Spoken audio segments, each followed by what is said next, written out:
আসসালামু আলাইকুম, সবাই কেমন আছেন? আজকে আমি আপনাদেরকে দেখাবো কিভাবে নারকেল থেকে তেল বের করতে হয়। এর জন্য আমি 3টা নারকেল নিয়ে নিয়েছি। নারকেলগুলো অবশ্যই ভালো নারকেল হতে হবে। নারকেলগুলো কুড়িয়ে একটা ব্লেন্ডার জগে 1 কাপ পরিমাণ নারকেল আর 1 কাপ পানি দিয়ে স্মুথলি ব্লেন্ড করে নিয়েছি। ব্লেন্ড করা হয়ে গেলে একটা পাতলা সুতি কাপড়ের সাহায্যে এভাবে ভালোভাবে চেপে তরলগুলো বের করে নিয়েছি। এভাবে করে আমি সবগুলো নারকেল থেকে তরল বের করে নিব। সুতি কাপড়টা রঙিন হওয়া যাবে না, রঙিন হলে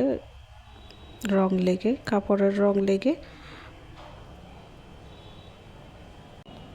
তরলগুলো নষ্ট হয়ে যাবে। তারপর সবগুলো বের করা হয়ে গেলে ঢাকনা দিয়ে ঢেকে 7-8 ঘন্টার জন্য ফ্রিজে রেখে দেবো। এই যে এগুলো বের হয়েছে, এই নারকেলগুলো আমি রেখে দিব।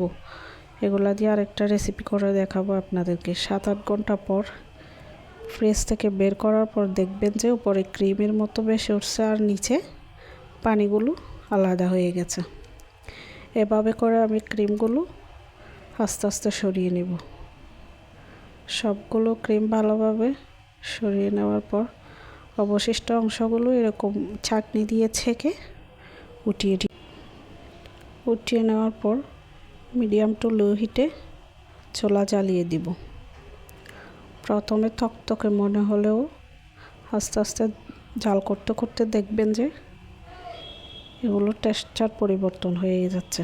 ক্রিমগুলো আস্তে আস্তে এরকম হয়ে যাবে, পানিগুলো আলাদা হয়ে যাচ্ছে, আস্তে আস্তে তেল বের হতে শুরু করবে। যখন এভাবে নাড়তে নাড়তে ক্রিমগুলো গোল্ডেন ব্রাউন হয়ে যাবে তখন মনে করবেন যে তেল বের হওয়া শেষ, আর বের হবে না তেল।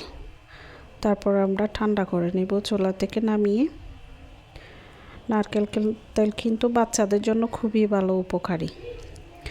শীতকালে বাচ্চাদেরকে আমি সবসময় নারকেল তেল মালিশ করি, এতে করে বাচ্চাদের ত্বক খুবই নরম থাকে। যে বাচ্চাদের ত্বক একদম শুষ্ক তাদের জন্য নারকেল তেল বেশি উপকারী, ঠান্ডা কাশিতে খুব কাজে দেয়।